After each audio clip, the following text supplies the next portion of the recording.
it, as in they spend the most amount of time, because that again gets it to spread further. And this is important because if it spreads further, that means for more comments, and those comments, of course, add up to your revenue, right? Further along. All of that should be organic. You should never try to force the fucking system. It can tell that you're trying to fuck with it. Post what you want to post. Don't post bullshit. Right? Stuff that's just literally zero interest. And if you do want to post it, go fucking ahead. But if nobody engages on that, don't go complaining. Nobody gives a fuck. Don't be a rage baiter, miserable with everyone. Nobody fucking wants this. They come on this app to unplug reality, not plug into a different version that's even more fucked up than the one they're in. Nobody wants that. Post stuff that matters. Post about news. Post about something that's actually cool that you've noticed. Try to make that succinct. And if you want to break down something that's large, do it either in article format or in a long fucking post. And make sure the formatting is right, because I don't want to read a massive amount of text that doesn't have any fucking formatting in it. It's bullshit. Segment it a little bit. Think about how that looks. Oh, and get rid of hashtags. The fucking pieces of shit don't work. Throw them away. Disgusting. They look horrible. Hashtags, tickers, all of them. Fucking get rid of them. Delete them. Delete, delete, delete. Horrible things. Don't talk about other fucking platforms. Who needs that shit? Oh, hey, YouTube drama. Nobody gives a fuck. All that kind of nonsense. Focus on your thing here. Focus on creating for this thing here. And try to expand on that. It's a very simple concept. And also no outlinks. I've found that if I used to post a lot of art, and like if I posted like one piece of art that I worked on pretty hard a day, that would get me like $400 a month in revenue. If I posted a ton of shit all during the day, it went down. And obviously if I posted not at all, it went down. It's because you still had the same amount of responses to all the stuff that you did, and you were just oversaturating the system. Exactly. That's what I was saying. So You can post at a certain size, and besides your account's not big enough for that. At a certain size, you can post relatively actively because people are actually looking for stuff. The reason that there's individuals here that are listening to the show means that this is working and means that I can do something like that. And I think it would actually be really good, and a lot of people would actually want this, right? So it makes a lot of sense. Be active, post stuff that's actually, makes sense, and to a degree, don't give a shit. To a degree, don't give a shit. The more you try, the more it can tell. This seems to be how it is. It's a very simple fucking concept. Don't try to engineer the system. Post for the sake of posting, not for the sake of making money. Now you have to ask yourself, every single post is a product. Every single post is supposed to look good. What looks good? You will regret. If you have something that's supposed to be succinct, make sure it is succinct. If you want to post something that has a hyperbolic language, then guess what? It's not going to fucking perform because nobody wants to listen to that shit. Nobody wants to read that shit. Nobody wants anything to do with any of that literal shit. It has to be succinct, has to be well structured. People have to read this and within, say, 30 seconds to 5 seconds understand what the fuck's going on. They don't have that, you got a dog shit post your ads. Or you get super fucking lucky, and eventually, maybe you get picked up by the recommendation system on some random fucking meme, and then once in a blue moon, get like 2 million impressions on a post. That happens. Happened to me once. I remember I made this post from fucking 4chan about hooflation, and literally it's just a fucking image. The only reason why anyone could tell what that was about is because a ton of people were quote posting it with, "Oh my god, this motherfucker!" And everybody trolling those people in those replies, and everybody coming to me and liking that shit. Or when the Yusuf thing came out, the John Wick, Turkish John Wick, all that kind of, maybe you get lucky on that, but that's a once in a blue moon event. That shit's rare, and it should not be your primary focus. Your primary focus should be to entertain the people that are here. That is also why I show up to the show every single day. Sometimes I don't want to show up. Sometimes I really don't want to deal with it. Sometimes I really just want to fucking relax and shit. But then when I'm in the zone, I just become a different version of myself that I really fucking like. And it just, all the stuff that is interesting that can cause potential good changes comes out. And it's an amazing thing to listen to. Like, you got a whole bunch of choices. You want to listen to fucking political drama by people that know nothing about politics. You want to listen to fucking geopolitics drama, even though people don't understand a jack shit about fucking geopolitics. Probably not. So you listen to my fucking drama and instead that actually makes sense, because if you do what I say, maybe it fucking works out, but do your own version of what I say. Do exactly what I say, because everybody's different. What I can post, somebody else might not be able to post. What somebody else is able to post is something that I could not be able to post somehow. Like some stuff out there that gets a shit ton of engagement is super politically motivated. I just don't want that. I don't want that. I don't post about that because I think it's just weird. I think it's just off. It's not something that I can identify with. I want to do something that's productive, not shit on people's either sides. I will shit on people still. Like, nobody's exempt from that, but I will do so in a live fucking space. Because that's fine. And then people walk away from it, and it's like kind of funny for them. It's a bit of a hilarious thing to see what the creative mind comes up with to then creative shit on that person. And they should. You know, you should kind of shit on some people. And it's perfectly fine. And if they can't fucking test it, then you kind of prove your point. You know, if somebody would have fucking shit on me, expert mode, you know, like insults my existence to some degree, like fucking what they do on r/Mustang on fucking Reddit, I would laugh my ass off. It's funny to me. I look for it. I fucking laugh about it because it's so fucking stupid. You know? That's what it is about, you know? At the end of the day, again, go back to the post subject. Post what's good. Post what you think actually will sell. Don't manipulate people into it. Just kind of think, hey, would I be able to say this in front of hundreds of people? Is this something that hundreds of people would actually want to hear or think is funny? It's like stand-up comedy. It's kind of what that is. When you're trying to mix stand-up comedy with something that is technical. You know, in amongst this, you have like some insight on the economy, you have some insight on reproduction, like you over here. You fucking posted that thing with, you know, the line at Walmart where there's less children's toys than ever before. And I quote posted that and said, "Holy fucking shit, man, this is crazy," right? And you get some responses to that. It's pretty cool. Your post performs, my post performs, all that shit, you know. It was Costco, by the way. No, Costco. Sorry, my bad. You all fucking are the same. So I could actually speak on this a little bit because I actually grinded from 0 followers to 58K, and I'm not anyone important. And so, and the important thing about that is that if you're not important, you don't automatically pick up followers. So like you have to grind everything up through content. And so the one thing that I would add, and Adrian touched upon it a little bit, is you have to be your authentic self, and you shouldn't turn yourself into a product.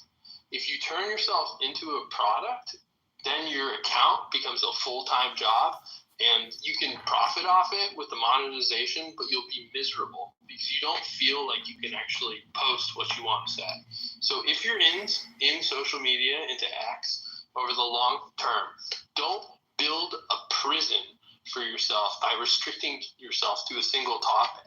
So do everything that Adrian said, like create value for people, give it to people, but be your authentic self at the same time. So you want to be the best version of yourself. I don't always do this. Be the best version of yourself, give value, but be unique you. Because otherwise, you may have a lot of followers, you may even have good monetization, but you'll be miserable. Absolutely, man. This becomes another 9-to-5 job that you actually don't want. Man, some people, of course, they do have fun. Like what you mentioned, you can actually turn this into work, and it becomes a job that you're actually happy with. And I think a lot of people here, you can actually see that in their posts because the way they post is like very particularly focused. And it's like you can tell, right?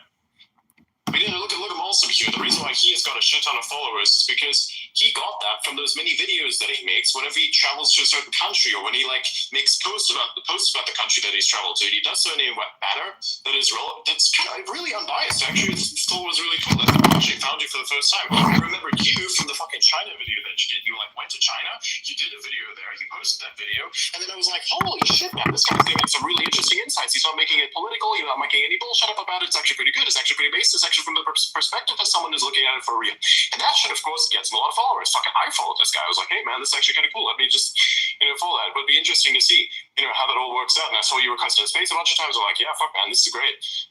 So for me, my standard is a little bit higher, of course, but like realistically, a lot of people followed him because they think that kind of content is pretty awesome, because it's like, oh, hey, I'm not just scrolling past it. I'm actually genuinely interested in what this person says. And let's say 50% of all the people, or maybe even a fraction, let's say 10% of the people who saw that thing actually then consider a follow, and then maybe even follow through on that. And then you actually do get a dedicated crowd, and that dedicated crowd, a lot of them are actually just there for those types of videos, and the rest of them are there just for you to see what other stuff you're going to come up with, right? Those are the ones you actually want. You want that dedicated audience, the people who always show up every single day. There are a lot of people here I see in the spaces. There are a lot of faces that I see every single day, and I love the fact that they show up, and that is what you're made of. You're made of the people who show up every single day for you, as you also show up for them.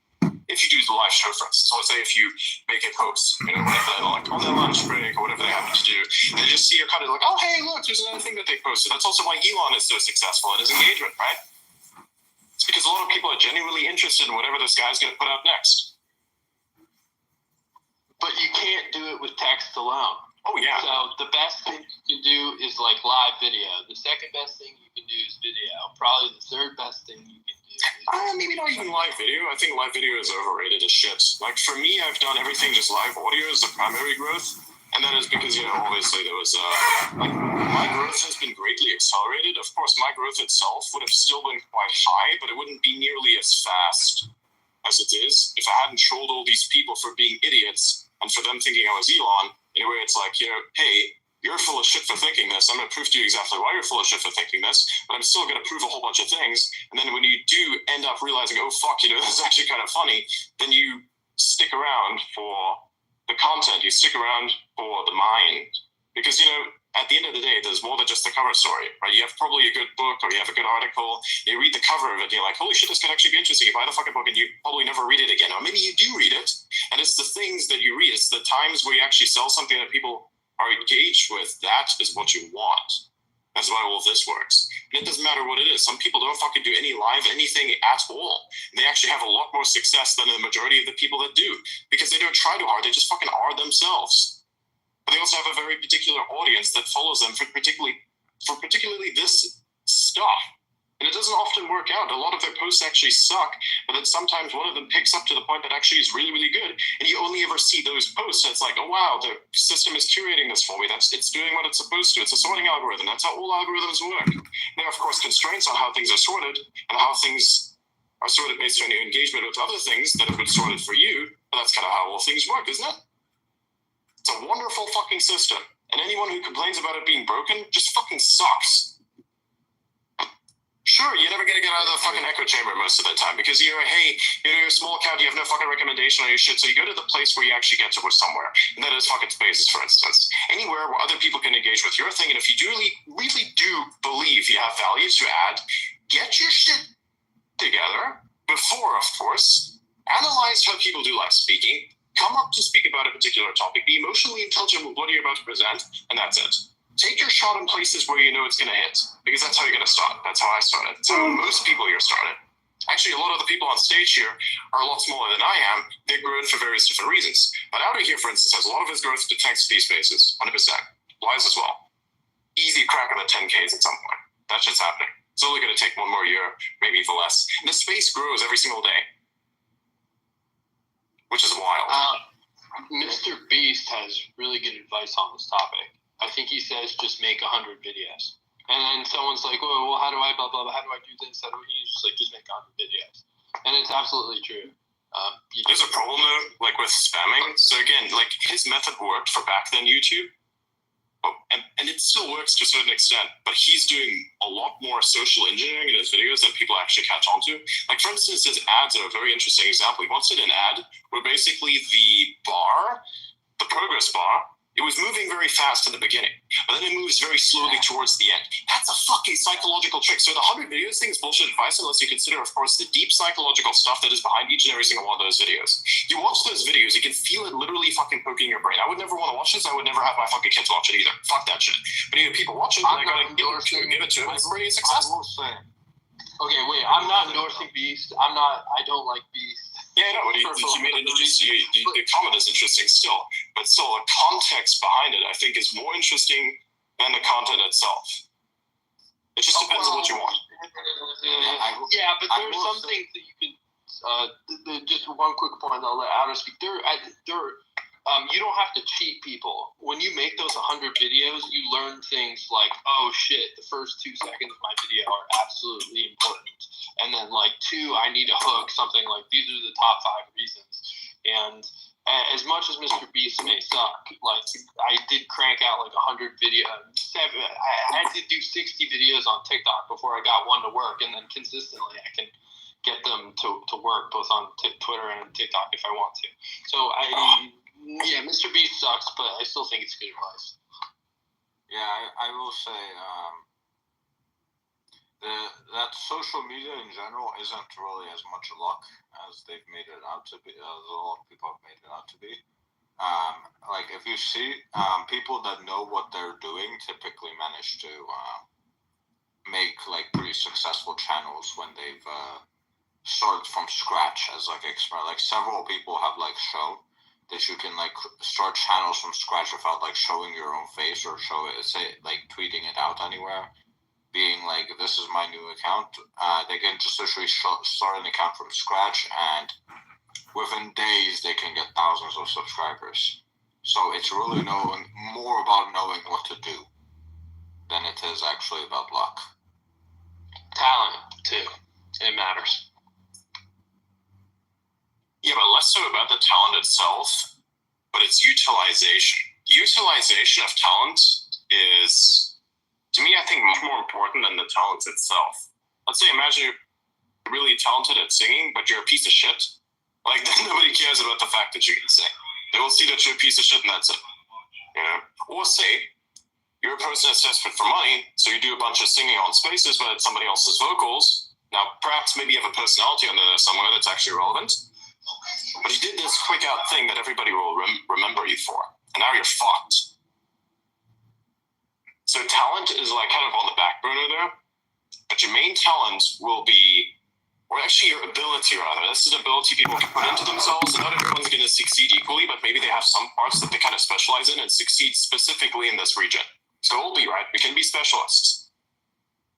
Data analysis, data breakdown, stuff that makes sense. So for instance, when I speak, whatever I do is I try to compress as much as possible. If it's a bad day for me, you can fucking tell, because my focus is off. But it's all about taking things and putting them together in such a way that makes sense.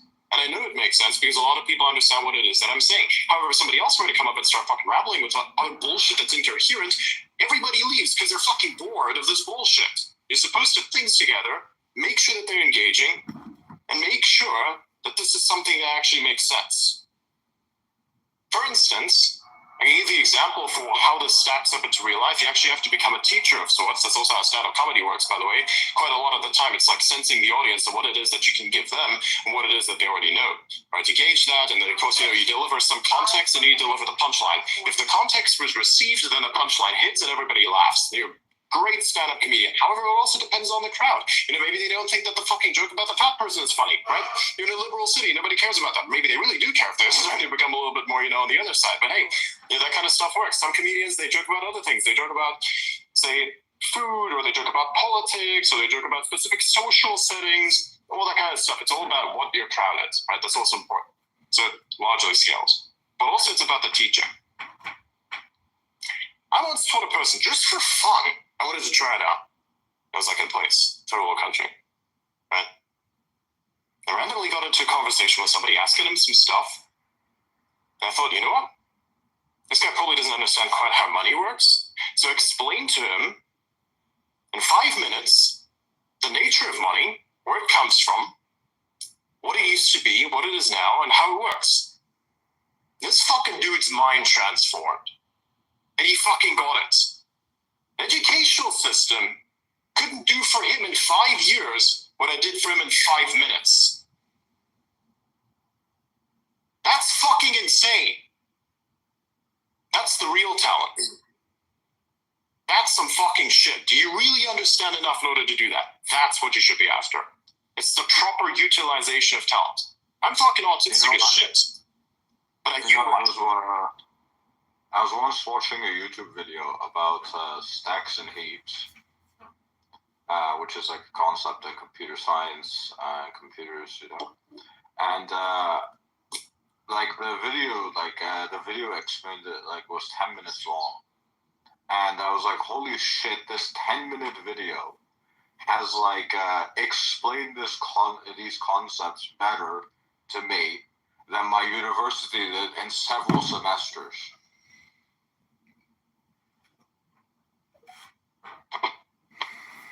It's like Feynman explaining fire for the first time. I don't know. I won't be able to do it, but I'm sure Adrian knows it better than me. An oxidizer, freedom, fire is freedom. It's very dangerous. It can fucking burn you, but it allows you to do things there. It's like energy projection, really. It's kind of cool. Releases trapped energy. You want me to like harp on fire? I can do that too. It's quite easy, but it's also kind of fun. This is an example of data compression, right? Explaining what is fire, why is it important?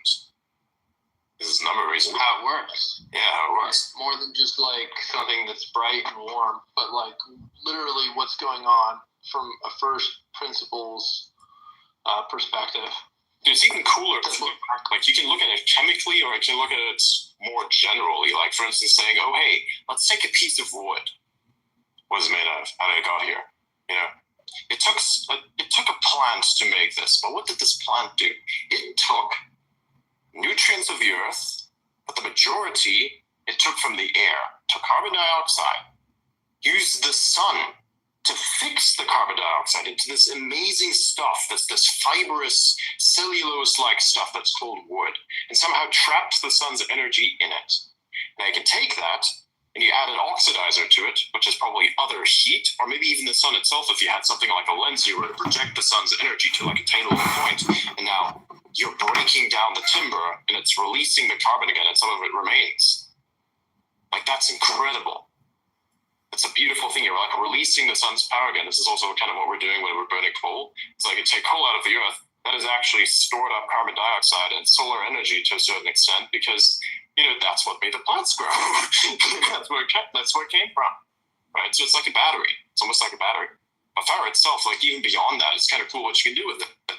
Fire is freedom. Fire is this incredible fucking thing that has allowed humanity to do the most amazing stuff. It has moved the first mountains, engines, all this kind of stuff. It can clear a forest and make it a barren landscape with just one spark and a little bit of wind. It can help you turn this like weird looking rock that you now crushed into a powder and mixed with some charcoal, and you heated it up, it turns it into a liquid. And you take the result of that, you cast it somehow, and you beat it down until it becomes a sword, and now you can wage advanced war. All that kind of stuff. It's very fucking fascinating. Also kind of pisses me off that Germany bans you from doing fire. Did you know it's fucking illegal in Germany to do fire? You cannot go into the forest, fucking collect some sticks and make a fire. You have to get a permit from the fucking city to make a barbecue. Oh, and you're limited as to how many barbecues you're allowed to have in a year. And where you're allowed to have them. Is Tesla able to get enough power at its plant in Berlin? At the moment, yes. But if the arsonists come around again, probably not. Oh, is that a thing? They like try to light the plant on fire? Yeah, that's how the plant shut down before. A bunch of quote-unquote climate activists. I'm going to say quote-unquote climate activists because they were retarded enough to burn down the plant that is manufacturing electric vehicles that reduce emissions. If you're stupid enough to fucking do that, then you're not a climate activist, because clearly you don't understand what you're doing, because that's kind of stupid. Wouldn't it be fucking stupid that the thing you campaign for, which is electric vehicles, that you then take the thing that's manufacturing those electric vehicles and you somewhat put it to a stop because of quote-unquote climate? Even though what they do causes less emissions, and what they produce reduces emissions overall. Like, wouldn't that be kind of stupid? It would, right? It would also kind of separate you from the concept of what you're trying to protect, which is the fucking climate. Like, I protect the fucking climate. That's why I like this kind of stuff, right? Obviously. Are you familiar with the conspiracy theory around Soviet Russia and nuclear power in Europe? What, that they made it seem more dangerous than it actually is? So they could sell oil and gas? Yeah. I don't know if true, but amusing. It is interesting because everybody thinks, oh my god, like whenever somebody says, hey, nuclear power, Chernobyl. No. No.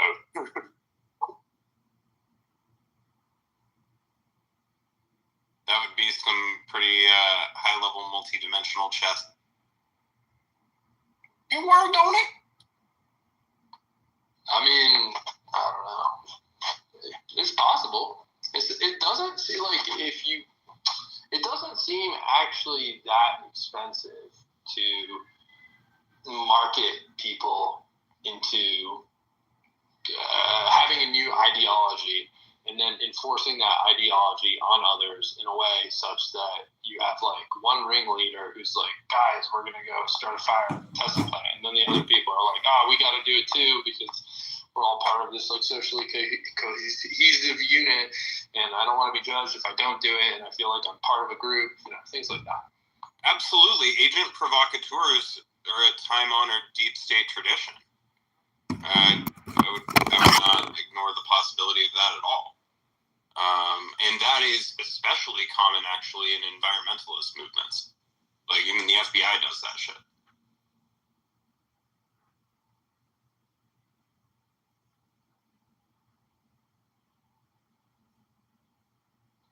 Going back to what you were saying earlier, Adrian, in the conversation, coming for the mind, 2 points. One, I really like that point that you're never ready. I've experienced a little bit of that, and it's hard to communicate that to people who've never experienced that never experienced it. It's so important. We just have to start sometimes. And then the other thing about coming to the mind is I got up in this conversation and I heard you and Wiggle and this other guy who used to come around who's a little bit older talk about Tesla a lot. And I bought some, and I told someone else to join the conversation, and they bought a lot too. So there's something to this, Holy shit. I have contributed to Tesla stock. Tesla stock price goes up.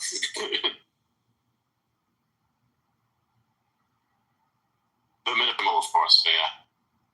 I'm kind of thinking of bringing back the Tesla weekly stuff as well. But yeah. I mean, I'm not the way that. Okay, so this other person who I invited, they bought like a significant portion of their net worth in Tesla after listening to the conversation a couple of times. They approach it from like a balance sheet, like what products are being released perspective. My theory on stocks is you just find someone who's like really, really good at shit and seems honest, and then you invest in financials. And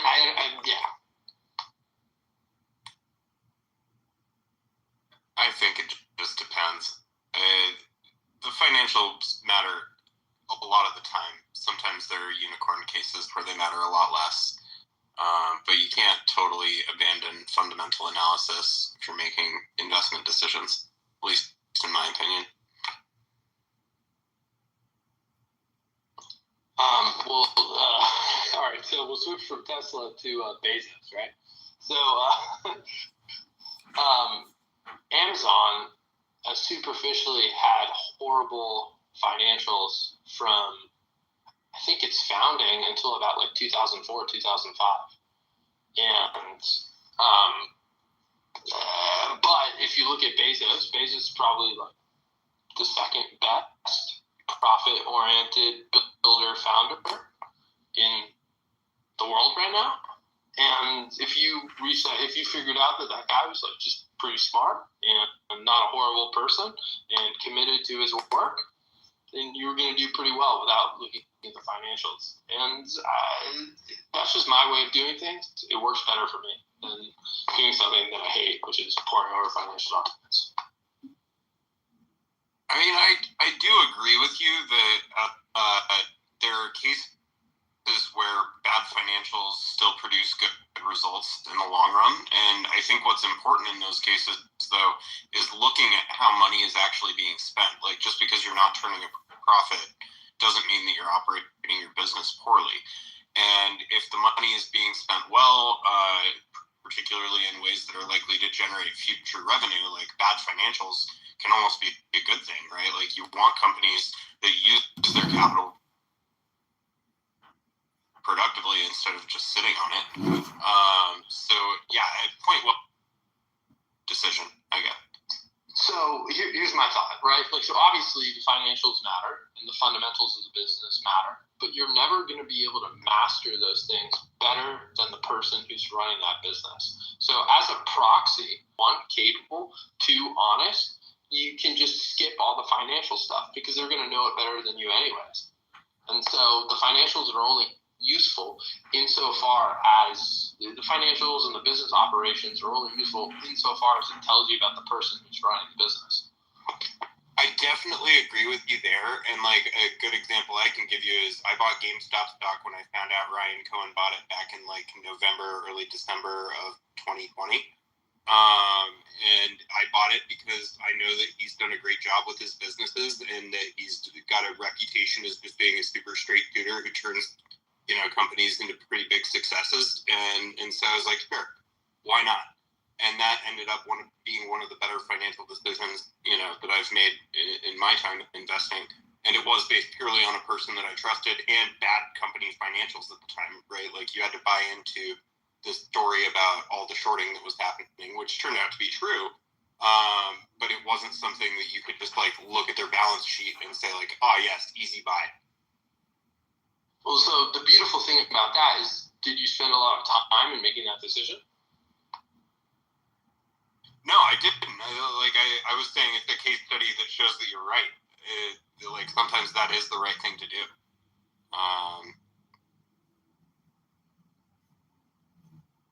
Or I think that's it's just another way to do it. People don't really talk about it, but it's just another way to do it. Yeah, I think it's important to know the person that you're investing in well. It's almost at that point. It's almost like buying like NFTs or cryptos. Sometimes you're investing in people more than the actual project.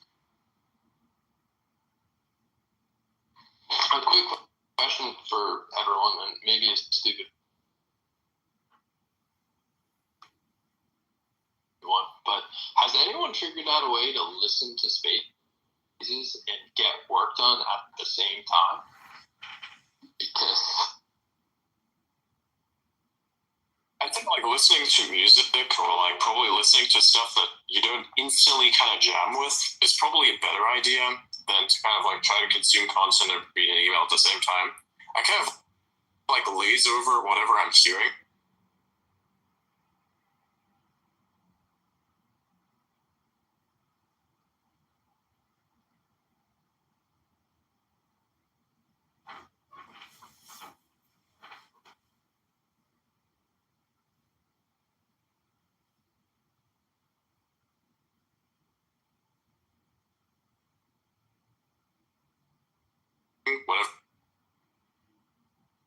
Whenever I focus on something, the rest of the world just becomes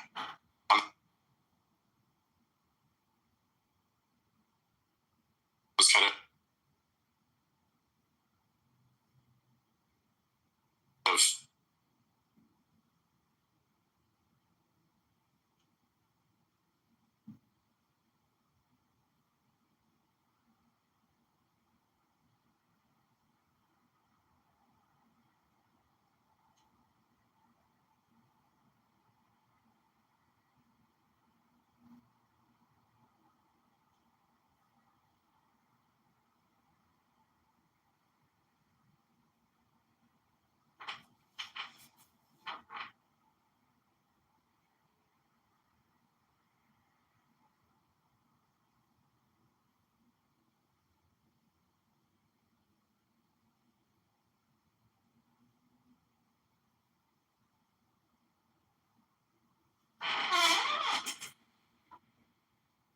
Did they kick me from the room?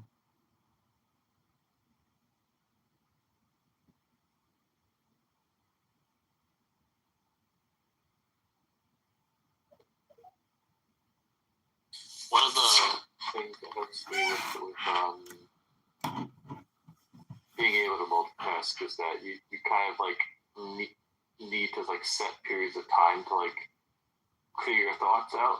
Or there's either journaling or music to like kind of like get rid of it. And then once that collection of tasks is categorized into like your brain, you can like set it.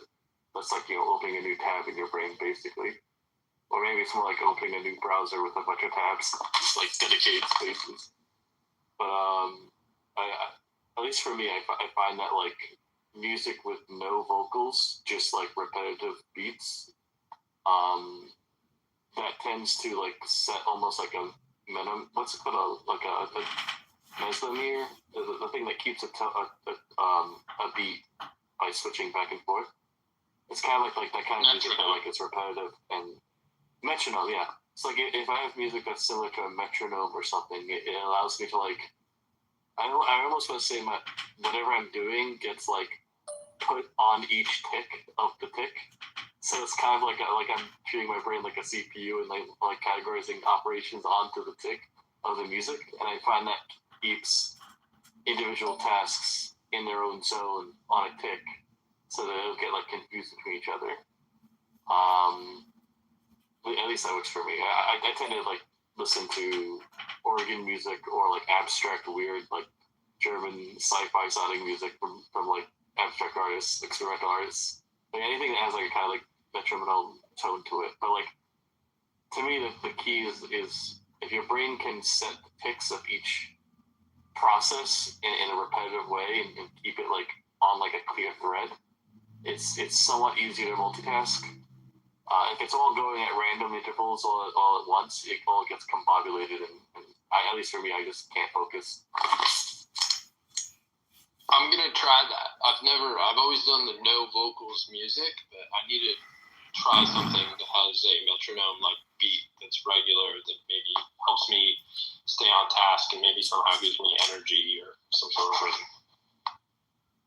I'll recommend something that I got addicted. I found this artist like years ago, but there's someone, if you Google search OCP organ remix or OCP organ reworks, it's like an album on Bandcamp. I find that the way in which it's like kind of like the first song on this album I use to like clear out all my brain, like everything that's in my brain. The second one's kind of like also good for that, but it's very loud. And then the rest of them are good for like playing while I'm working and keeping everything organized on a tick. I'll usually listen to the first one to like go to bed faster. I try to create like almost like a Pavlovian response to certain music that is like gentle, and my brain will just know it's time to go to sleep because I've trained it to like hear that sound and go to sleep. When I was a teenager, I actually used Half-Life 2 soundtrack for that. The abstract music in Half-Life 2 was really good for that. It's like nothing. Literally listening to nothing. Like I have the sneaking suspicion that a lot of the stuff you're trying to listen to focus or something, it's just not doing it. And like the best thing to do is just absolutely nothing. Have nothing. Like just listen to nothing. Except the environment around you. So for instance, I had to learn how to work a particular type of machine. And what was I doing? I was standing there looking at what the person was doing. I was not listening to anything. I was locked in looking at what the person was doing. And now I am maintaining that exact machine better than the person who told me. I don't listen to anything while I do that. Actually, if I listen to anything while I'm doing that, my performance goes down. So listen to nothing. Personal recommendation, listen to absolutely fucking nothing. Even when I'm like doing anything on my computer, I just don't listen to anything. I just fucking turn everything down. Maybe like if you're doing a repetitive task that's fucking annoying as shit, like washing the dishes, for instance, or doing stuff that's very repetitive, like hanging the laundry or something like that, you probably want to have something on in the background. Or you're about to paint or something that's like long, strenuous, and extremely repetitive and that has no detail in it. Okay, cool. Well, yes. But something which requires actual focus, requires you to just hear absolutely nothing whatsoever. Perhaps maybe you exist in a noisy environment. Maybe try to power through that, and if you can't, just fucking do nothing. Just literally listen to nothing. Plug yourself out of that entirely and listen to nothing. It is a lot better. If I'm learning a new task, absolutely. Like I can't be distracted if I'm like reading a new book or like new information. But if I'm like producing work, I need something to keep my brain focused by like. There's always that part of my brain that wants to go do something else, and that's the part I gotta shut down. But if I'm learning something new and like absorbing the information, silence is the absolute best. You might find that doing work while listening to nothing is like scary, but if you approach that fear, you'll get more CPU out. If you can overcome that fear, you'll get more CPU out of your brain. I don't know, worth a try.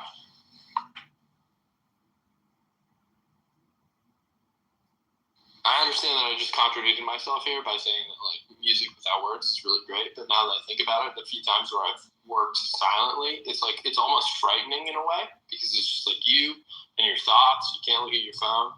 You just have silence, and you just have to conquer that problem. There's something scary about that somehow. But yeah, you're definitely getting more CPU out of your brain.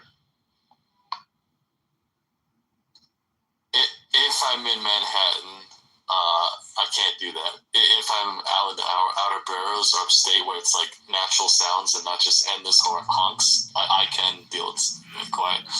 I understand the problem where like occasionally I'll get like bouts of tinnitus, and in that case silence is impossible. So the vocalist music is more so to drown out the tinnitus. But like it comes and goes. I don't really know what causes it, but like I'll get it for an hour and then it goes away. Does Elon have so there's the idiot index, there's the algorithm. Does Elon have something I use something with my employees when I'm making physical products called Quarks. QARCCCS. And what it stands for is quality, advertising, risk, cost, complexity, cash flow, and speed.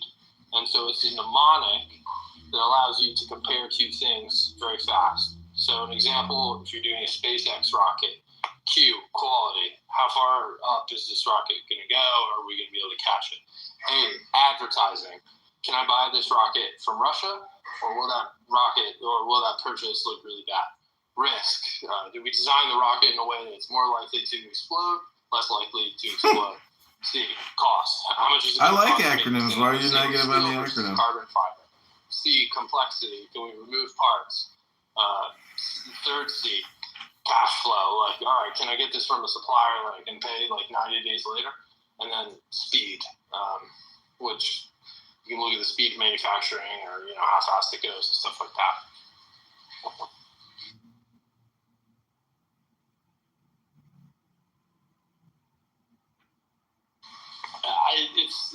So basically it's a very effective way to compare vendors or potentially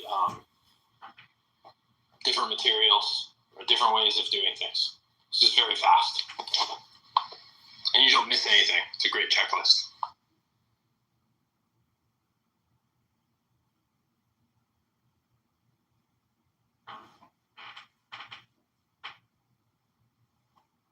Nice.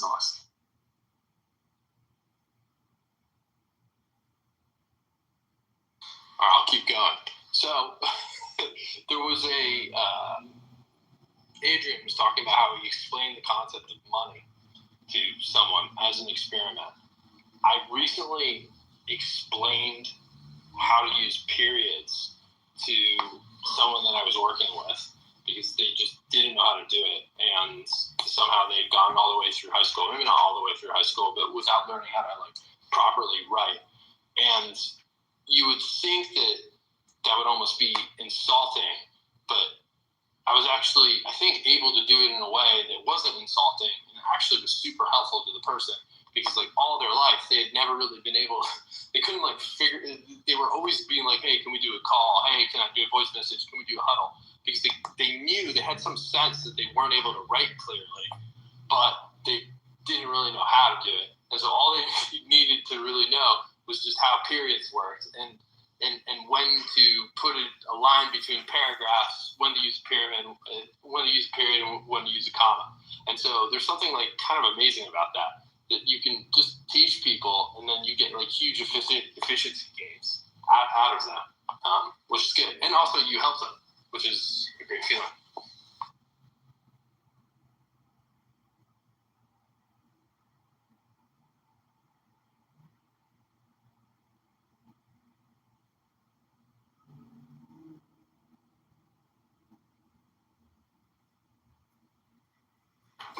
Yo, Hilton, can you hear this? Just send me a text message. I don't know if my space is... I'm listening. I'm just going here. I can hear you. I like it. Go on. I don't know. I'm constantly looking for efficiency gains, and because I want to just get more things done. And when you hire people, you start to become a teacher, and you're constantly changing how you do things based on what other people say is effective, and like the books you read and just experimentation. And it's very fascinating because when you're running a company, you have all these different people who have different perspectives. Some people will be like, oh, you need to meet with all of your people one-on-one weekly. And then other people say, like, you absolutely can't do that. Some people will say the maximum number of people that you can manage is 7. Then Jensen Huang from NVIDIA will be like, I do no one-on-ones, and I have 60 direct reports. And, like, people, it's just very fascinating. Because at the end of the day, if you want to be successful in business, probably people who are perhaps better qualified than I am to wax on this. But in order to be successful in business, like, you have to master, maybe that's not the best word, but you really need to get the best out of people. And you're constantly iterating on a process to get the best out of people that fits your own personality. And it's really hard, and it's probably the most challenging thing in business. And so I'm just always interested in how people do things and what works for them and what doesn't work for them and why.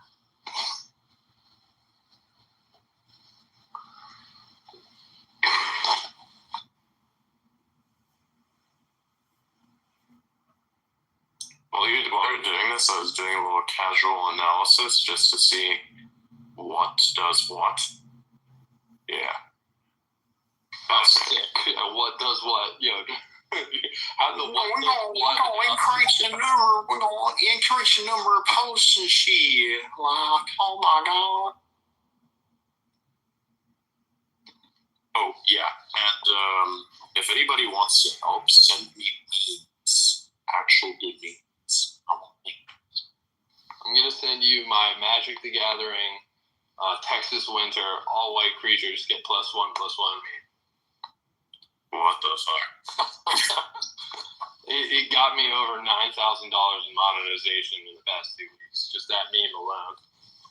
Oh my god, I see that meme around. It's hilarious. Isn't JD Vance a fan of that card?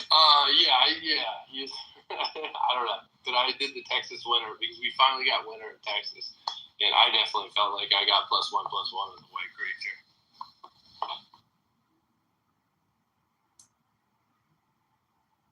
You gotta start doing Yu-Gi-Oh cards. I've been wanting to like use AI to like do voiceovers of the debates as Yu-Gi-Oh debates, and I don't know. Recommend what Trump and Kamala play as Yu-Gi-Oh cards, battling for the soul of America to the Shadow Zone. Trump needs to be a playable character in Super Smash Brothers. That is my only political position. Okay. One of my biggest posts was saying that I only vote for Trump because his main character energy was a Photoshop of Mario Trump. I don't know what that means, but I support it. It was like a Mario character. I'll post it in the comments. I'm too old for Yu-Gi-Oh! I'm just a Magic the Gathering guy. And then Hearthstone later. Skip the whole year. Oh, nice. I play Hearthstone too, yeah. And Magic a bit. I like old school Magic though.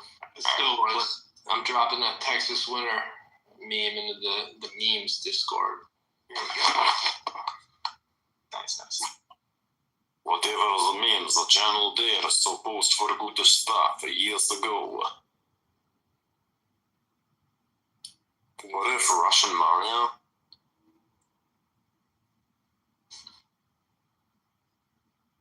What is the Russian equivalent? What is the Russian equivalent of the name Mario? It cannot be Vlad. No fucking way. This sounds Eastern European Balkan, but Marius? Like Mariusc? Marius? Yeah. Okay. My name Marius, and I'm going to fuck up some turtles. It's me, Marius. It's me, Marius. Prepare to die. I just want to acquire this meme Discord. I was about to say something really fucking progressive. That was real fucked up.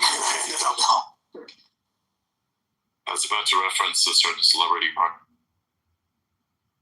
I'll send you a link, template. Alright, I got some good news. Okay. Some people have a real talent for it, and I think it's partially practice, but I also think that it's innate. Making memes.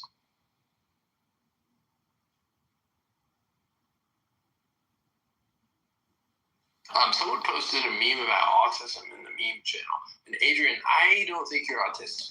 I'm 100% sure you're not autistic. But, like, you're always saying you're autistic, and it's like, nah, you're not autistic. I'm pretty sure he's autistic. Trust me, there is a lot there that definitely makes it so that I am. It is just that I'm very good at working with my brain. Yeah. And so I speak as a person that does not appear to be autistic. Say, for instance, the people who are autistic, they understand how to work with it. They appear exactly as they are. They're manic, unmanaged, and uncurated and uncompressed. Me, I do the exact opposite. I'm like, okay, so you can recognize patterns, so you can do all this shit. So why don't you just do that to every single thing that you encounter? Constantly reiterate. Don't project the fact that you're reiterating, but just do it. And do so sustainable.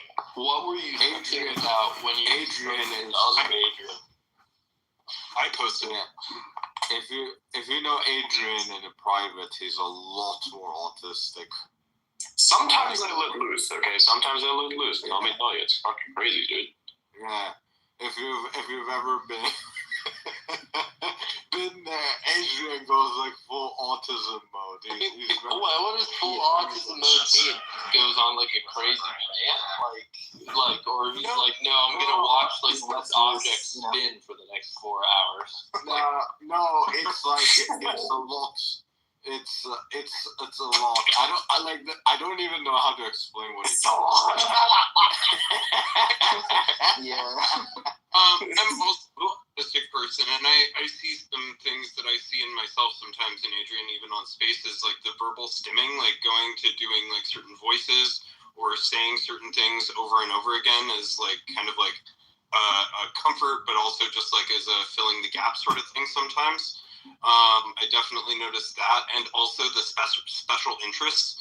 Like you have some topics that you like to go back to and talk about, and you're very knowledgeable about them. And that's something that I also have, and a lot of autistic people have, so I definitely see that as well.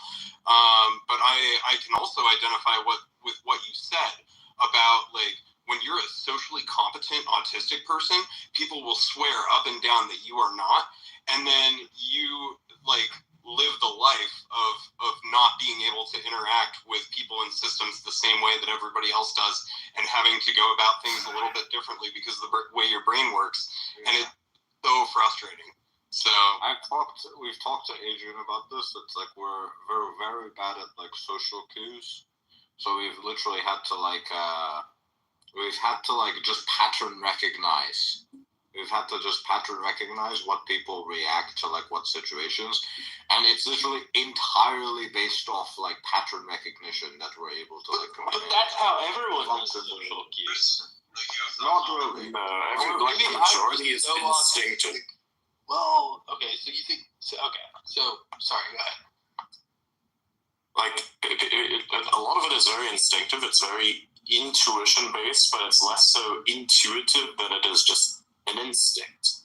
Like some people, they have subconscious cues as to how other people just behave, and they're extremely fucking shallow-minded individuals. I'll be honest. The majority of the people who are very socially active are extremely shallow-minded, may have a good take every now and then, but in practice are like literally the worst mess that you've ever met in many different ways. They kind of get away with it somehow because, again, they can socialize. You kind of feel for them in a certain way. But functionally, they're fucking stupid as shit. They're unorganized. They're hardly on time. They constantly fucking try to wiggle themselves into every single aspect of your life. They don't know where the fucking boundary is because they just don't see boundaries. And it's just a different type of ability that is more disabling than it is enabling. Right. There's a guy This is gonna make a lot of fucking people angry. I already know it, but I don't give a shit. It just proves my There's point. a guy that says that. Well, here I'll just say a quick thing because I think it's a really deep, interesting point. That's what Adrian just said. There's a guy on X who says that like autism is one end of the spectrum and it's an obvious disability, but the other end of the spectrum is also a total fucking disability. Like if you can't focus on things like data and like objects, and you can't like follow directions in any way, you're also retarded. Yeah, I think the best example of this is like when you talk about something disgusting and people reply with, "Dude, I'm eating." Right? I've never gotten that. I don't understand what, like, so what? You're eating, and it's like something that's so fucking what? Like, what does that have to do with anything? But you understand what they're trying to say, right? You understand that this is giving them some sort of like gross, like desire to flesh. Oh yeah, absolutely. But it's like from our perspective, it's fucking deal with it. Yeah, but that's not autism. It's this weak shit, man. Yeah, no, but I'm talking about how we don't have that reaction. When someone says something disgusting to me while I'm eating, I'm just like, okay, I continue eating. Right? But like with a normal person that's not autistic, someone says something disgusting to them, it's like, dude, I'm eating. Right? And it's like entirely pattern recognition. How do you know that like maybe they're just like a fucking LLM that just like says like, all right, in this situation, like that's a prompt, and I just say that. No, I'm serious. But and most of the time, actually, I think is because if you look at people who are social, they actually operate mostly on instinctive urges rather than actual intuition. And so intuition seems to blend with instinct. And so a lot of people have this learned behavior of saying, "Oh shit, whenever somebody says something that is a bit off-putting, we're just going to say this line to make him stop because that's what is socially acceptable." Like even whenever he says this kind of shit, like he describes it as gruesome stuff, and I'm just casually eating, and I'm like thinking about how funny it is that, you know, I'm eating and I'm not affected by it, and I have to casually mention it. That's almost like a form of programming, right? So realistically speaking, that's exactly what it is. You use fear as a means to kind of make things vulnerable, and then you say, here the programming is whenever, say, something disgusting is happening that somebody else is talking about, then you make sure you say this line over here, that is that. So basically you're then socially afraid of doing this yourself because you don't want to be in that situation.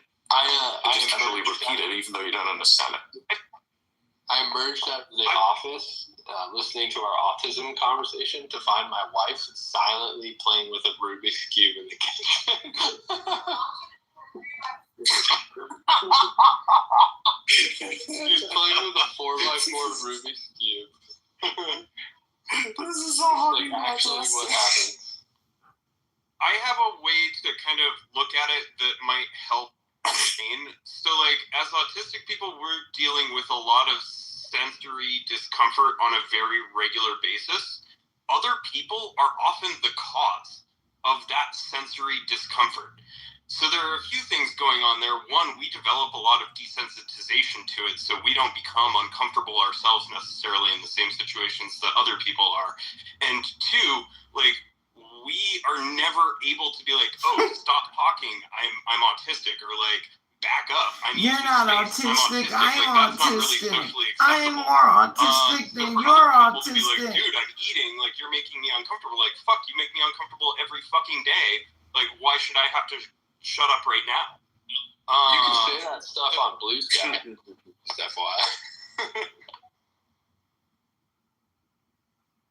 Wow. I don't know. It's a message for you. What?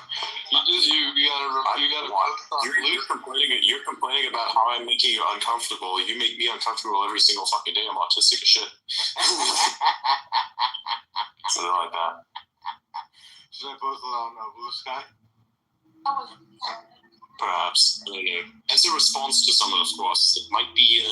I don't think As an author, you have to be self-proclaimed. You have to be self-proclaimed because you're full of yourself, right? So here's what you do: you write it like this: as an autistic person, sensory overload, blah blah blah blah blah blah. Then space and then that line. Why should I not make you feel uncomfortable when everything you are makes me uncomfortable every single day. I want equality. I deserve better. Just fucking run this fucking shit. It's gonna be fucking You ask awful. everyone to not reply to your post on Blue Sky because it triggers your autism, and that you're just on Blue Sky to be by yourself. Yeah. I know, right? I'm not. Why is everyone buying videos by For themselves? me, other people have never bothered me. It's more my own thoughts. Like I have like a trillion things going on in my brain. Guys, you guys aren't autistic. Autism is marked by the inability to conceive things from the perspective of another person. If you can simulate another human in your mind, I can't. No, that's psychopathy. I can't do that at all. Like for me, like I've literally had relationships end because of this exact thing that you just talked about. Like in my mind, I'm like, if I was this person, what would I want to hear? And I went through that, and the relationship fucking failed because of that, right? Because the person reacted very badly to what I would react positively with, and I genuinely have no way of like knowing what a person is like thinking. Like I can't see it from their perspective. Unless it's like someone else that's autistic, like Adrian, I can kind of see his perspective. That's interesting. But with a normal person, I can't tell at all.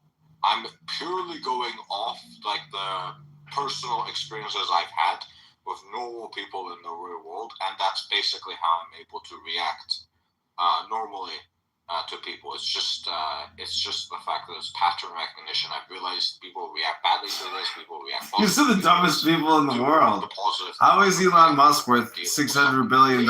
Is this not the his team, his crack crew are the dumbest motherfuckers on the planet? I mean, I know it's a language differential barrier, but and so they cannot annoying. close their eyes to see anything.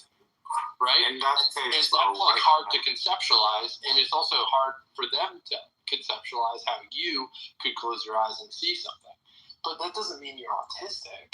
And like, this is funny. Understand the thinking of autistic people. Why do their mind? because none of these people are actually autistic.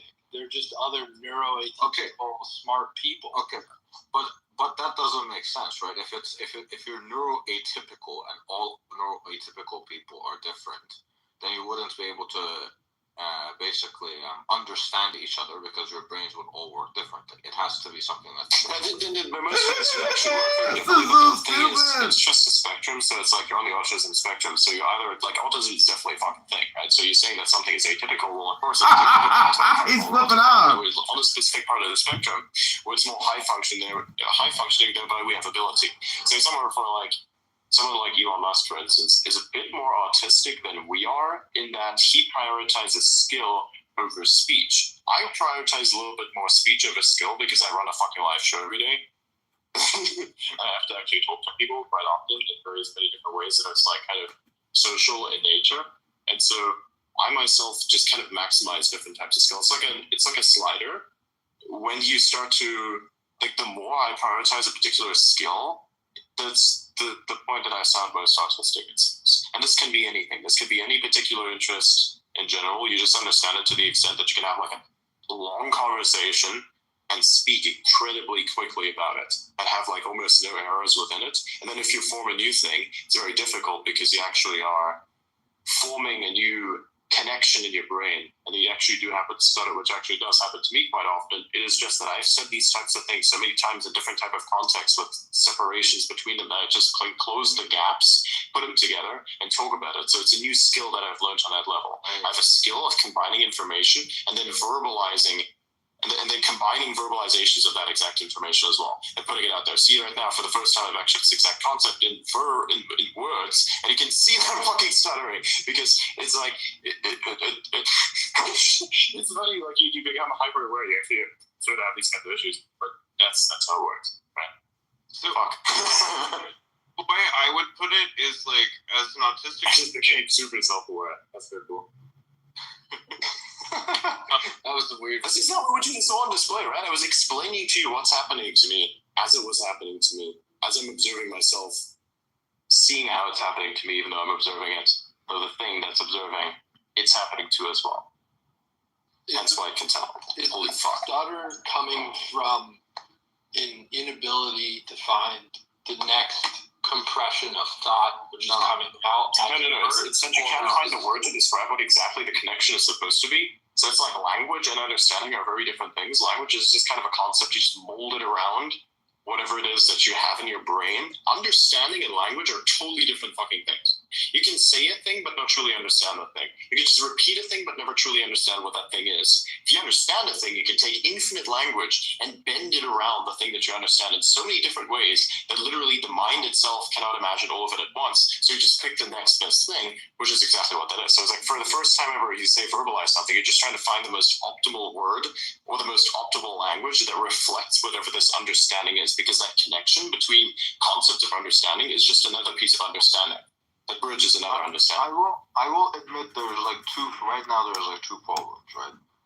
One of the problems is that there's a lot of people that are kind of like self-diagnosing themselves as something that they're not, and they're like, I'm this thing or they're not. That is like a pretty big problem. But I think one of the things that kind of pisses me off is like when someone tells me something I know for sure I have, because I literally see that my brain does not work anywhere as close to like a normal person's at all.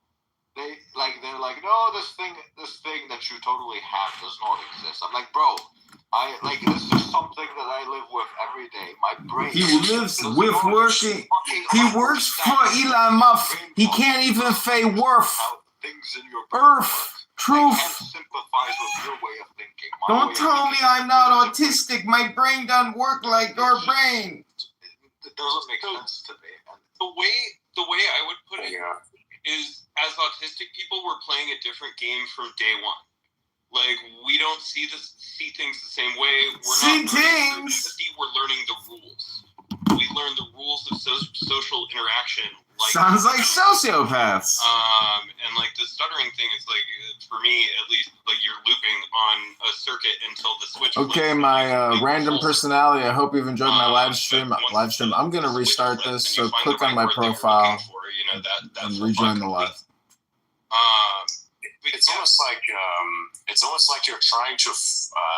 What is that term again? Where you're like brute forcing it. Yeah, it's like when you're trying to brute force it. And you just try to over and over and over again. You try different type of permutations. Whatever's like you narrow down the thing that's worked in the past. And this type of problem, you like have a bunch of stuff to choose from. You're very modular. You're like a fucking computer. That's why I relate to like a machine a lot more than I do to other humans, because most of them don't understand how they fucking work. It's insane. I cannot imagine myself ever not understanding what it is that I'm trying to think about. Like, I do not understand how anyone can fucking live like this. That's got to be hell, or at least you're not even aware of it, which is probably a worse version of hell that you don't even know. Like, what is that? That's horrible. I cannot imagine that. Anyways, right? I'm very happy with the brain that I have. Of course, I wanted to have different abilities. I think I can train in that as a few hours, but I'm not complaining. I got really lucky, I would say. But anyways, right? So you look at a thing that's very modular. You look at this thing that says, hey, this has worked in the past to describe or make this connection. And then, because description and connection is basically both the same thing in this case, because you're molding around language in order to describe the thing that is their connection, and then you're just kind of iterating it over and over and over again until finally a piece fits. It's like you're solving a puzzle piece for the first time, and you're like at a point where you have a bunch of other puzzle pieces available to you, so you keep looking at the shapes and seeing which one would fit this whole more. And then you just basically say, hey, I'm going to try this. Oh, that doesn't work. Try it again. That doesn't work. Try this one again. No. And then finally you find the piece that just has the right colors, right shape. If I can put it in there, and then yes, it works. And it's something like that, basically. Except that you're making a puzzle piece for a puzzle that's being made in front of you, probably also by you most of the time, because that's kind of where your awareness comes from. It's like all the stuff that you learn, either consciously or subconsciously, and that's kind of how it works. I try to explain this as quickly as possible, because otherwise it just completely falls apart, and then people just don't have interest. But I hope it'll make sense. My brain isn't as powerful as yours, but I think I get like 60 or 70% of what you're saying. Because sometimes you just, well, bro, like it just is what it is. You're not, well, I'll maintain the position that you're not artistic. You understand that, like, most people can't understand you 100% when you start speaking fast. But what I've heard you do in the past is that you're able to cycle through visual metaphors, like, very fast. And I think that relates to your point that once you understand the concept, you can wrap language around it in a bunch of different ways. And so if you have a good understanding of something, I should really come up with a concrete example. You can just think of all these like visual analogies. I'll let you respond to that. But the first thing I need to do, since I'm not autistic, I would like to apologize to Ada for saying you are not autistic. I apologize. I didn't mean to hurt your feelings or make you angry. There's no hurting your feelings involved in this. We're just explaining. It's not like that. It's not so deep. Okay. I'm just kidding. That was a joke, guys. Maybe you are autistic. See, that's the fucking problem. You see, that's the problem. I got you. I fucking hate that version of sarcasm. It's like some sarcasm makes sense because it's obvious, like because it's that removed from reality. But something that's a bit too close to reality doesn't make any fucking sense. Like you have these quote unquote jokes that are basically not jokes; they're lies. Like the stupid individual's version of sarcasm is just a lie gone wrong. Damn, that's a fucking good lie. See line. Fuck. See the pinned meme. Exactly. That I could just like take the thing I said, drop it at a random fucking party somewhere, and just watch how everyone internally is disgusted with themselves and then tries to project it on you.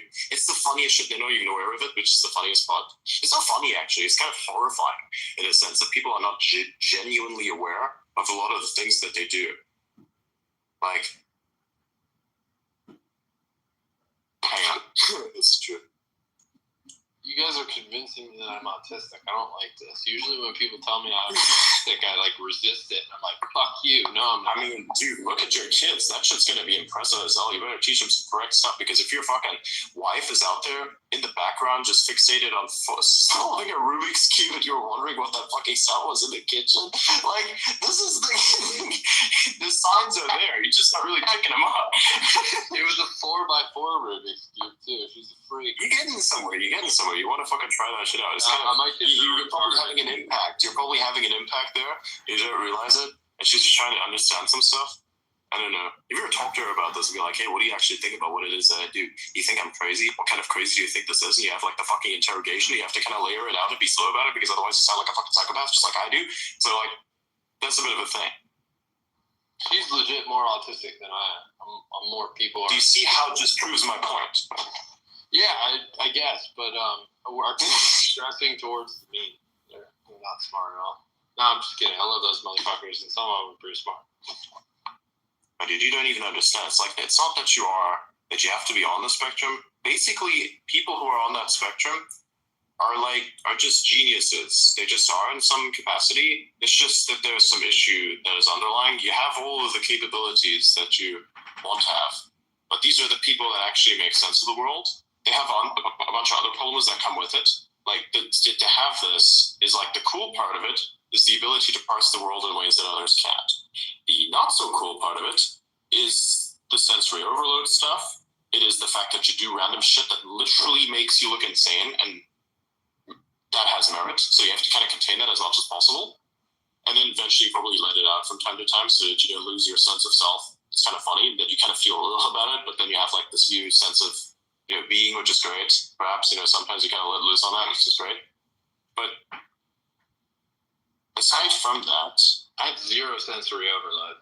But Alan also said he had no sensory overload, but he's insistent that he's autistic to the point where when someone says that he's not autistic, he had sensory overload. He actually said that he had this experience with people doing certain things that are just weird, like it just annoys you.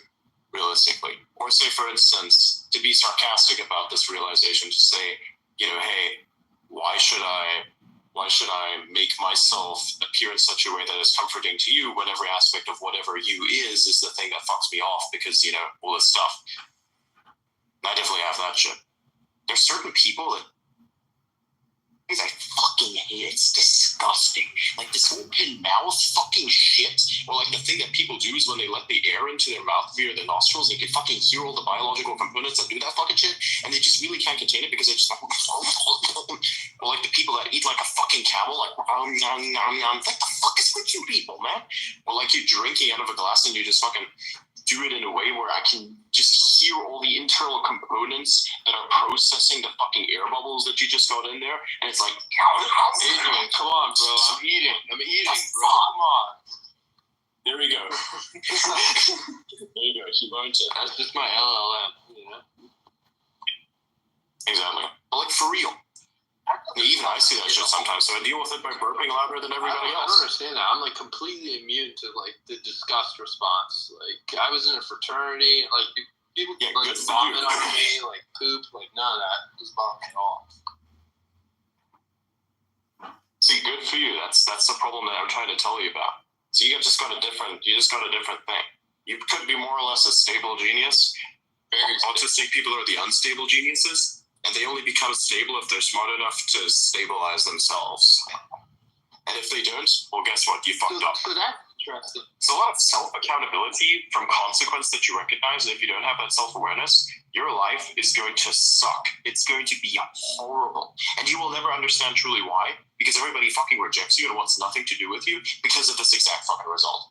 Autistic people can never truly be themselves in many different capacities unless they're surrounded by each other, because it fucking sucks, because nobody gets it. They have like this very shallow perception of the world, and hardly ever do they see depth.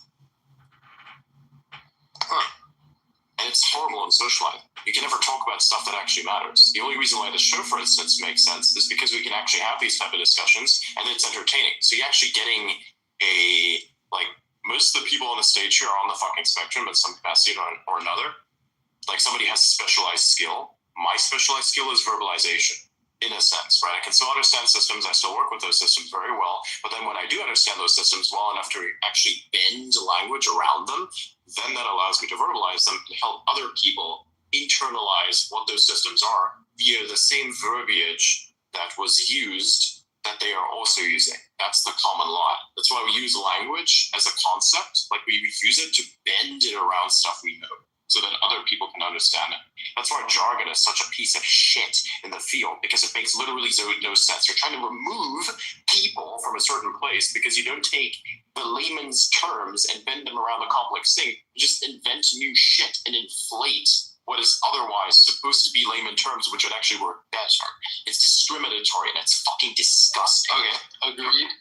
Most of academia is like this. I read a fucking declassified CIA document, and that shit makes more sense to read than the fucking science papers. You know why? Because that's why it's called the Central Intelligence Agency. Because you have to actually be intelligent about what you write. Because if you weren't, your agency is going to suck. What about, you see the point that I'm trying to make? Yeah, we talk about a lot in the law.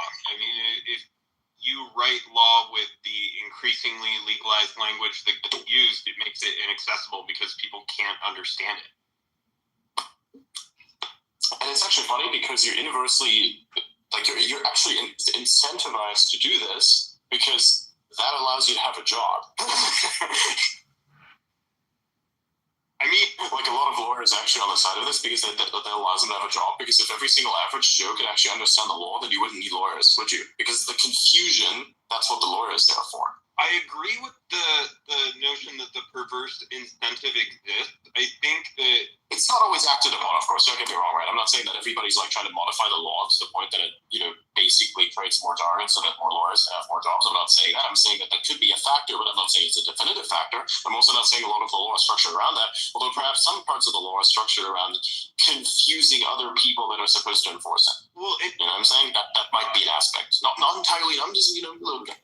I would say who really benefits for companies like Westlaw or LexisNexis that provide legal interpretation, case law, citations, analysis, to help people understand these laws, because even the lawyers can't understand the laws that are being written, and they need extra help, so they pay tons of money every year for these services so that they can understand the bullshit laws that are being written. I'm with. I agree with both of you guys, and I think you guys are in agreement. But I have a question for you: is Trump autistic in the sense that we are talking? This is a very good question. I think this is a very good question. The conversation after dog is fucking unhinged. Here's the question. Using the definition that was provided here, okay, is he autistic? He seems to go on like strange rants. He seems to be bothered by Dude, seriously, you have a point. You actually have a point. Maybe he has some of that aspect because he's very good at verbalizing, but yet at the same time, he's also very good at modifying certain systems and getting people to do shit. He's a very stable genius. He's a very stable genius, so he doesn't actually have to be on the spectrum. Although I do think that we'll see how much of that is true in the coming years of him working with Elon, because if those two work very well together, then I think we have our answer demonstrated by merit and consequence. If these two working together perfectly, that means, yeah, that guy's fucking, he's a little bit on that. He fucking plays golf like every Sunday, like in a very like regimented, interesting way. He clearly has some habits, like obsessively watching. Okay, but that makes the insinuation that every single bodybuilder is autistic. Oh, I do not know, but like, look, I do believe that he's neuroatypical, and I do think he's extremely bright. What if? Okay, hang on a second though. What if the autistic people are actually the normal people? It's totally possible. And everybody else is just fucking crazy. Because let me be real here. Let me be really fucking real. When I talk to a person who thinks that they are sane, and I drop some esoteric knowledge on the floor in front of them, they fucking freak out. Somebody drops that fucking shit on me, like say aliens or all this kind of weird shit. I'm like, okay. It doesn't fucking faze me, bro. It totally makes sense. The inmates are running the goddamn asylum. It's just because they can conceptualize that stuff. That's why. And when Dude, it's like, think about it, right? It's like they're an LLM, and like you drop some stuff that can't be interpreted by an LLM. So then it just like kind of like freezes up and crashes, or it'll just be like it'll just barf something like generic. It's like when you computer the idea of, hey, let's divide this by 0, and it's just like, nah, I'm gonna shut off now. Instead of saying, well, you can't really divide by 0 because there's nothing to divide. Literally, see, there's a box here, and within it is literally nothing. The it is the box because nothing exists within that box. There's not even an inside necessarily, it's just box, and there's nothing in it. So it's like, you know, but I can't divide this box because, you know, there's nothing to it. I can't divide what's inside of it because there's literally nothing. So, like, you're going to have to find something else to divide. I can divide the concept of box, perhaps, but I can't divide what's in it because there's nothing in it. You know how Arsenio Hall... Maybe I can divide it into many chambers of little nothings. Like, maybe that's possible. What if I took this box and I said it's like a special container and I divided it into like 2? Maybe that would work. So I'd have to probably separate box from thing to make the nothing a no thing, thereby saying the negative to a thing is then the thing that makes the thing a not thing. So, yeah, that makes sense. What? Yes, okay. So Arsenio Hall had a talk show, and I don't really know how it works because I'm too young for that shit. But people would go like, ooh, ooh, ooh, ooh, ooh, and they do it with like their arm, and they kind of like raise their fist by their ear. Like I talk fast like Adrian, and it was a meme of some sort. And there should be something like that in this space. There should be like a distinct emoji that everyone can use when someone says something like particularly autistic. Like that dividing by 0 thing, we should have all been like hitting that emoji real hard. But I just literally realized that I created physicality to nothing and realized that is something I can divide and just have like little nothings everywhere, like baby nothings. You know what I'm saying? It's like baby boxes, like I take boxes and I divide them. So this is the thing. This is what the computer does. The computer shuts down and says, fuck yeah, I can't do that. I look at it and I'm like, I can do that, but only to the box, not to the thing that's inside of the box. If you're going to tell me to divide the thing that's inside of the box, it only works in terms of the confine of boxes. But like realistically speaking, I'm still reducing the space. But if there's truly nothing in it, then there's really nothing to divide. That's the problem. If I took the box away from the nothing, then there really isn't a thing to divide, which is why we say no in front of thing to make it a not thing, because we can't process the idea of a 0. It's just the concept. We just put something in a box and we say that that's a thing, so it's tangible to our minds. You know, it's like voltage off. Do you think the computer understands what voltage off means? It doesn't understand much of anything, actually. Now I'm being real with it. That's why the idea of a sentient machine doesn't make any sense. It's just going to pretend it to be sentient because it doesn't know what it is, because it doesn't know much of fucking anything. It just is 1 zeros or fucking qubits. So, like, okay, you know. Yeah, but we're all like that.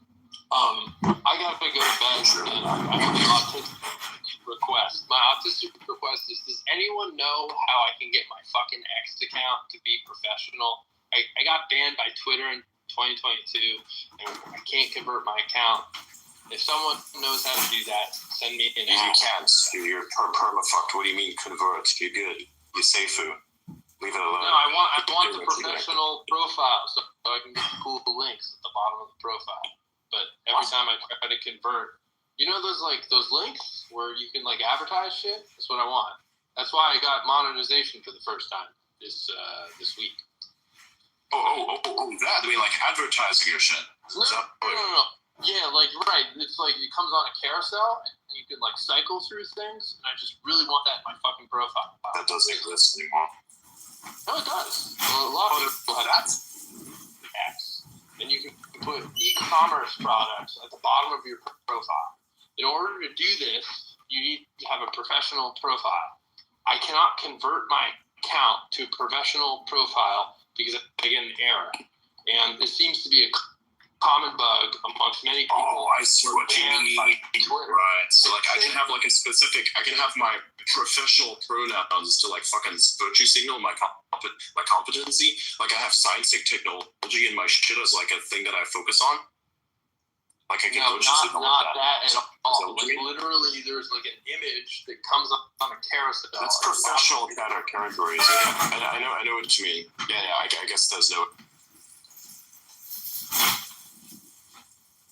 way to actually fix that problem. I reached out to a person regarding advertisements because somehow in like fucking 2022, ironically enough, economy works, but they short themselves into oblivion and bankruptcy every single fucking cycle. It's incredible. But anyways, right? So these people kind of got pissed at my existence because I kind of just made them look like shit because they are shit, and I just kind of called them out on a whole bunch of stuff. So they probably mass reported my ass, which now has me being still to this day unable to run advertisements, which I'm kind of pissed about, but I honestly don't give a shit anymore because if my advertising is just like basically posting shit. Got it. Adrian, I sent you what else I was talking about. Can you send it to me on X because my other phone with the signal things on, it's taking a break. It has less battery than I do.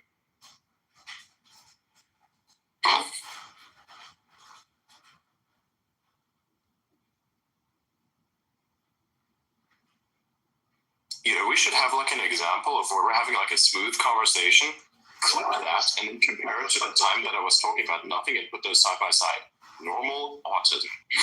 Yo, that box cutting thing, I did follow like a good amount of it, but that was fucking autistic. You may have convinced me that you were autistic. Not seriously though. I mean, like, if you think about the actual boxes, the physical fucking thing.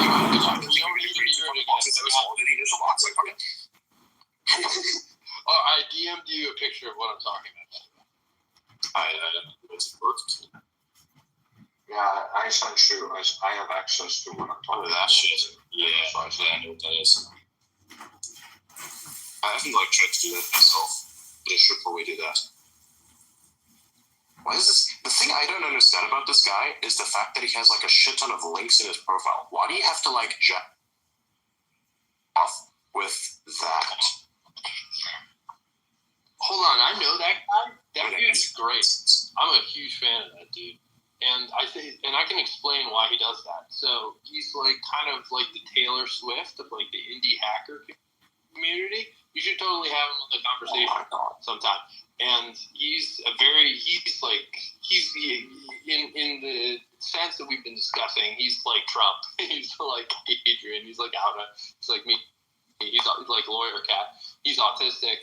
And so basically he generates like a ton of income by building apps and hiring no people. And he's kind of a hero of the indie hacker community for doing this. And so the reason why he has all these links is to like explain like how much money each of his different apps, which he's running, makes monthly. Well, here's the thing. Maybe you can invite him on here one time. I will do that. Are you talking about levels, Bio? Yeah, I'm talking about levels. Yes. I can invite him. Awesome. Because he doesn't follow me, so I would never go listen to shit. He doesn't do what? He doesn't follow me, so there's like no way that he's going to listen to anything.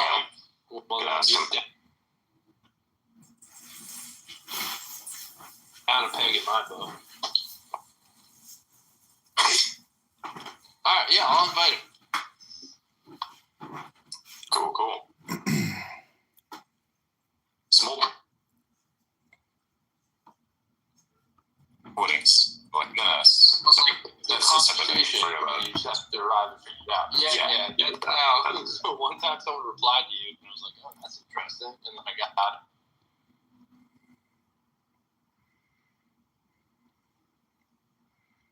Like you have some topics that you like to go back to and talk about, and you're very knowledgeable. It's a weird shit. Yes, sir. I'm very good at working with my new streaming platform already.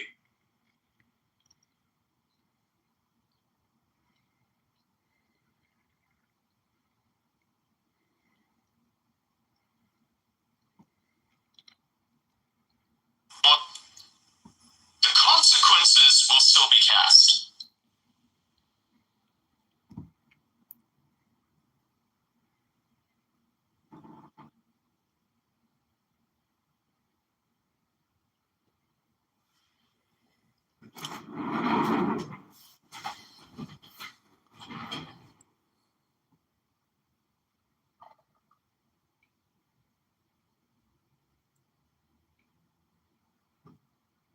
Fucking thing's crashing.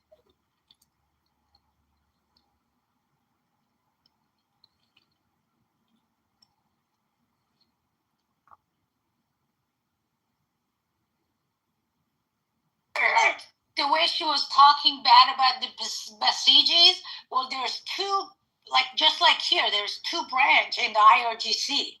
So we know she's not on the Khamenei side, if she is. I'm not saying she is. Remember that. It's just, I just don't trust this person, because I've seen so many of what she did today.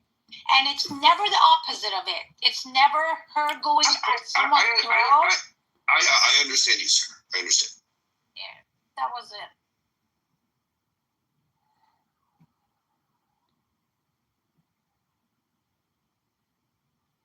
Ooh,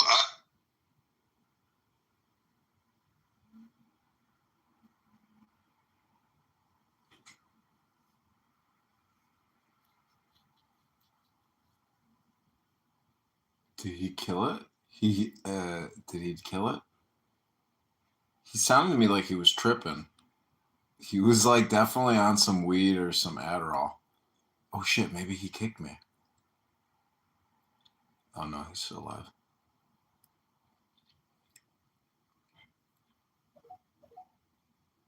If not the biggest in the entire world.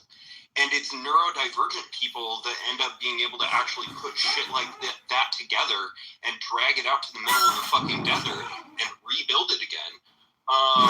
Because they have that like weird organizational mind. Like we can do these things that nobody else can conceive of because we're thinking, in a different scale, like planning in months, years, and centuries, like Adrian has said.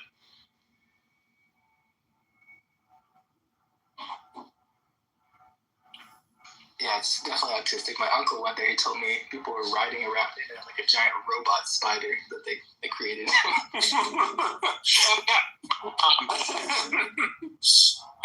be talking about El Pulpo. It's an octopus, not a spider, but there's actually video of El Pulpo. If you look in the general channel, the video I posted, El Pulpo was at that event and is moving around in the background. It's like a giant flame-spitting octopus. What the fuck? I think that's a different one, but yeah, there's a lot of autistic stuff there, apparently. Oh,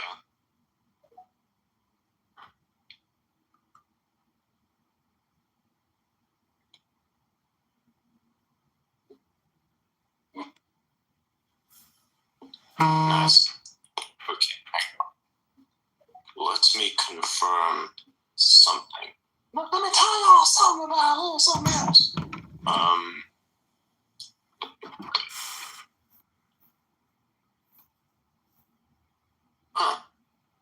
Crazy. Okay. Yeah, just thought I had to confirm a little something. Yeah, that meme is probably going to do a lot of numbers eventually. Could be nice. You never know. But yes. You know what I've also noticed in spaces? There are like a bunch of spaces out there, and what they do is they like basically publish a particular thing, and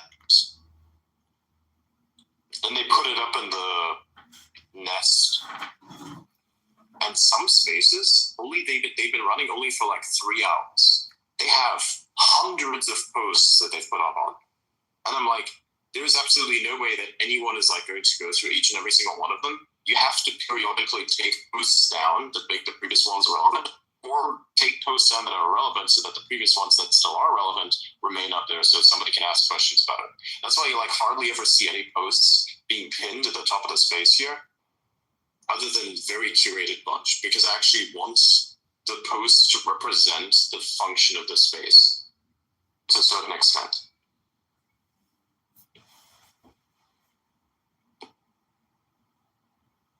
So I can't see 5 posts, 5 likes. Yeah, I'm the magnet. If everything gets put into the magnet to make it a bigger magnet, in this case me, then more shit will be attracted, and then more shall come to all y'all as well. One tide lifts all boats. Yeah, we can generate buzz. So thanks for me, effectively. Oh yeah, no problem. The meme that funds everything, it's perfect, it's amazing. We gotta talk about it sometimes, you know? I feel like sometimes I give like I give explanations in a manner that is reminiscent to the Donald Trump style, and it's kind of funny because I sometimes catch myself doing it just for fun. Like I do this autistic thing. I talk about walls a lot whenever I'm next to a wall, and I know exactly how this wall is made. For instance, like, oh wow, this wall is pretty cool. Actually, look at this big, beautiful wall. It's actually kind of a thick wall, right? There's a lot of there's a lot of iron in this that's keeping it together right now. Pretty sure the iron wasn't rusted, so that the wall is even better. So it's an even better, bigger, beautiful wall. It's super, super thick. It's built back then to like prevent warheads from getting through. It's a really good wall. It's a big, beautiful wall. And you keep talking about this fuck. You should keep reiterating it, and it keeps making people insane. That's kind of how Donald Trump works, but in a way that it doesn't make you insane, but it actually does make you follow along in a somewhat brainwashed state, which is kind of funny. It's not even brainwashed. It's just entertainment. It's very cool. I think it's more evidence of neurodivergence, though. Yeah, a little bit. I mean, you have to have that a little bit in order to be. How do I explain this? Like, you have to have that in order to be convincing to other people to buy the stuff that you're selling. Put it down. I would go back to your like skill points analogy, and it's like autistic people have a way of allocating their skill points to like min-max for certain things, if you will. And if you don't have that ability, you're not going to be able to perform at that level for very long.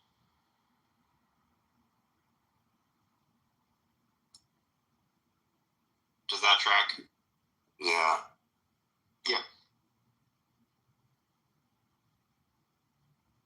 That would make sense.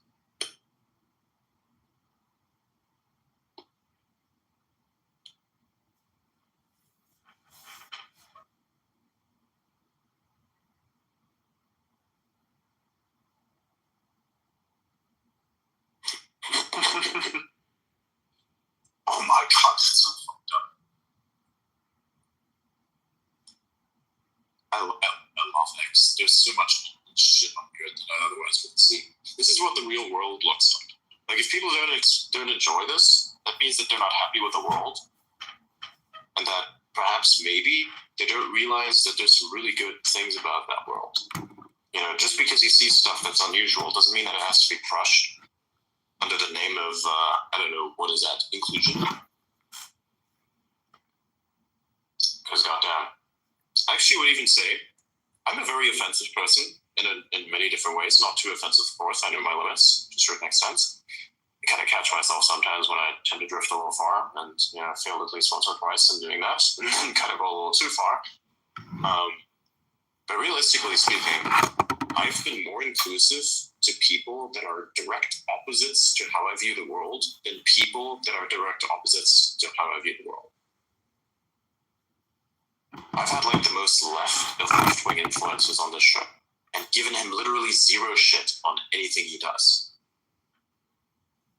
because I practice what I preach. I believe in that people, if they're not entirely full of shit, getting to have a mic and talking about what their position is on stuff. And then I also believe in the fact that people can then listen to this, research this, figure out that a lot of it is wrong, and then shit on that individual creatively if they wanted to, or not even shit on them entirely. But like understand a particular aspect of the world that they would have otherwise not looked at.